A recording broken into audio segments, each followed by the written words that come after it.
કહેવાય ને કે કોઈ પણ પુરુષ અથવા કોઈ પણ સ્ત્રી 100% સંપૂર્ણ હોતા જ નથી.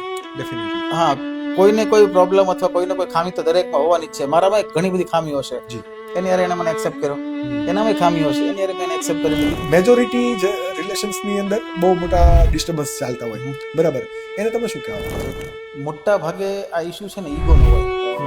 બરાબર, ઘણી વાર તો પૈસા મેટર કરતો હોય, કદાચ કે ભાઈ પૈસાની તંગી હોય તો એના કારણે ઉપર નીચે થતું હોય, પણ જનરલી આ ઇસ્યુ હોય ને આ ઈગોનો હોય. કે કદાચ એકબીજાને એને એમ થતું હોય કે ભાઈ આ મને સમજતો નથી, અને પેલીને એમ થતું હોય કે પેલો મને સમજતો નથી. હવે તમે વિચાર કરી લો, અમે 24 કલાક હારે તો કઈ રીતના પોસિબલ થાય કે અમે આવી રીતના વિડીયો ઉતારી શકીએ? બાકી પોસિબલ છે જ નહીં કે ઝઘડો ન થાય. પણ થાય છે, ટુ બી ઓનેસ્ટ. હું એમ નહીં જ કહું કે નથી થતો.